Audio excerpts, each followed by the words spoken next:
I myself gave up on making New Year's resolutions when I was younger because I was like, what's the point? And so then being trained as a behavioral scientist and actually studying the science of human behavior and motivation and decision making, it's actually changed my own. I mean, when I was texting you, right, I was like, Nick, this stuff has genuinely changed my own life. And I feel like I'm sticking to my goals more than I was before. And so I wanted to just share whatever's worked for me or what the research says. So we might be changing people's lives in this episode if we in small ways at least, I hope. But the small ways add up to big ways. So shavings make a pile. That's what we always say on this show. Yeah. Thinking about how we define our goals, it's actually really important to build in some slack. Some get out of jail free cards. Because I think those are good, actually, because I think what happens is as we're approaching January 1st and we have our aspirational selves in the driver's seat and we're like, we're going to kick ass in 2023. I got all my goals covered. We can be purists about our goals. It's like, I'm going to the gym every single day this year. And we all know that life happens and it's not actually possible to so purely execute on your goals. But when you build in what are called emergency reserves, so you say, okay, I'm going to go to the gym every day this month, except I'm giving myself 5 freebie days where, if you're a parent, right, where if my kid's sick, I have to be at home with them, or, maybe I'm just lazy one day and I just want a day off. That way you can still feel that you can achieve your goal and you don't risk falling completely off the wagon, which is what we typically do when we create these really audacious goals where there's no wiggle room whatsoever. We have our first cheat day and we're like, all right, to hell with it. I'm done. Yeah. It's like I want to go to the gym every month, like you said, and all of a sudden you've missed 2 days in a row. And it just feels like, well, what's the point? What's the point? I'm not going to reach my goal anyway. And, we know from research, I certainly have seen this in my own experience, that our goals are really tethered to our sense of self-identity. But on that note about the wedding stuff, I think we had very pragmatic vows. I found them romantic because I felt like they were genuinely trying to ensure a long-term marriage. But I can imagine other people not. For example, Jimmy and I, Jimmy's my husband, we don't believe in unconditional love. Very much, yeah, right? Okay, yeah. So there are absolutely conditions on my willingness to love my husband and vice versa. If I were to change in some marked way where I suddenly was mean to him all the time, it doesn't matter that I am the same quote person. I'm not actually the same person because my behaviors have radically changed, and that should change, in fact, how he feels about me. So early on in my relationship with Jimmy, we talked about the fact that it was going to be very easy for us to desensitize to our good fortune and having met each other, because that's just how humans are. We just get used to good things. We also get used to bad things, but a lot slower than we get used to good things. We desensitize to good fortune effortlessly.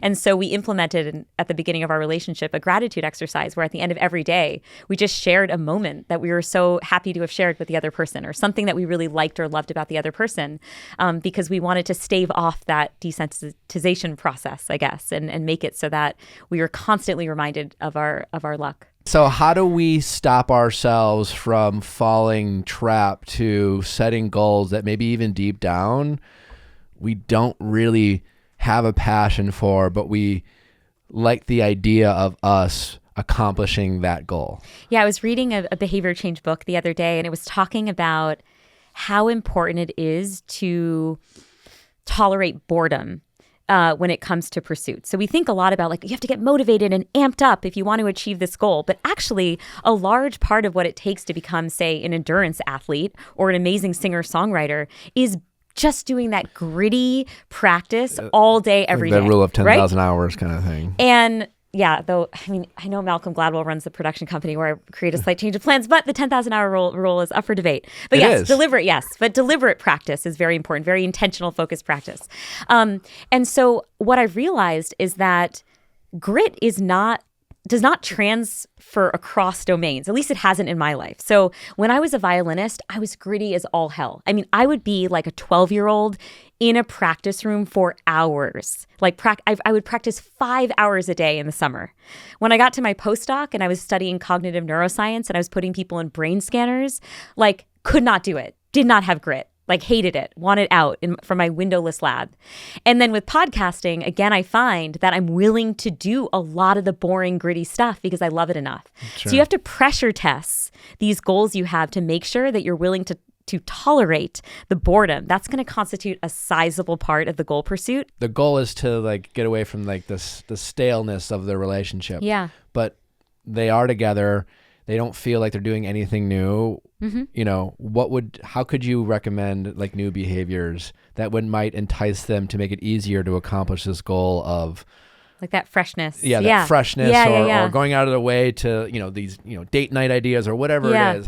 What's that mindset that would be beneficial to keep them on track? So I think what sabotages us in situations like this is that we feel that it needs to be an escape to Europe or bust, Sure. right? And again, not everyone like Greg and Victoria get to go.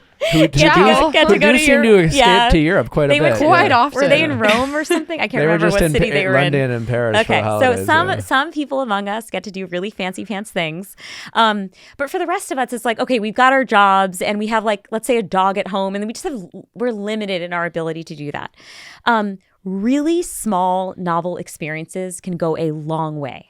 And I mean going out for a movie night, going to a restaurant you've never been to, taking a different walking path on your, say, evening walk, engaging in activity together, right? Like, okay, I'm not into pottery. I don't even like painting. We're just going to do this like 1-hour painting class together.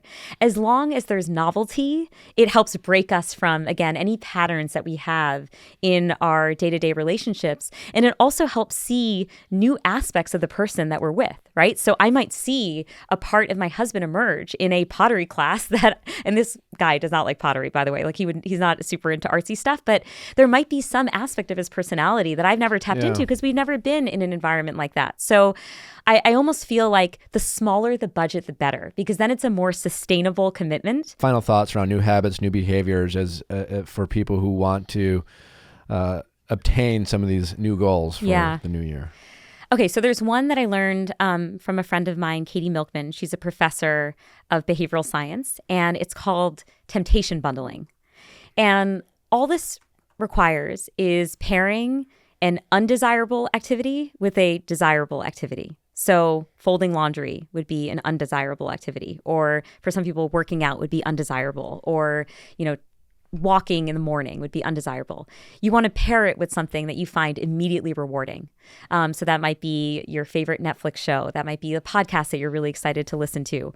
And you need to save this content for only those times where you're doing the undesirable activity. So you have to deny yourself the pleasure of listening to your favorite pop song, your favorite podcast, your favorite TV show outside of the environment in which you're working towards that specific goal. And this has been a game changer for me.